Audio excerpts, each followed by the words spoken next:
This is not folk medicine, this is documented science, and we have to understand how does it do it. Have you heard that some of the doctors, holistic doctors, they use baking soda to help their clients who are suffering with cancer? So let me tell you about this, about baking soda. It's also known as sodium bicarbonate. It's the same white substance that you see in your kitchen that you use for all of your household chores. And this is the same substance that modern labs are now dissecting for how it reshapes the cellular environment that governs inflammation, immunity, and even cancer behavior. So this is not folk medicine, this is documented science, and we have to understand how does it do it. So your cells, they do not live in isolation. They communicate with one another.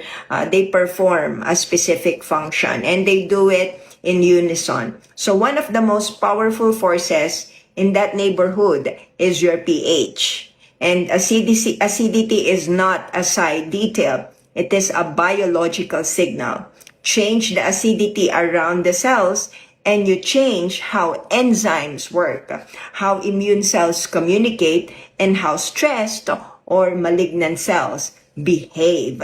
So they have these laboratory studies, and it has been shown that the acidic microenvironment surrounding many tumors is not accidental.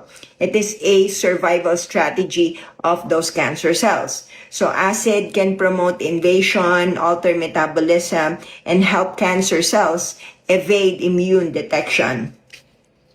So now, what does the sodium bicarbonate do? It is a buffer. It neutralizes acid.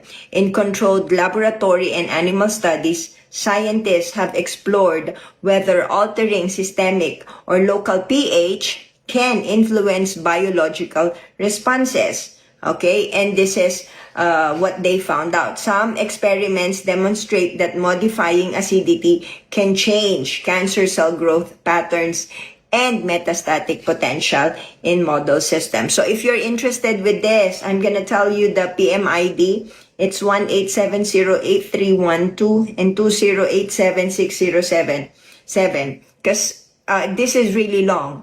And I want everyone to know, if you have cancer, look at this study.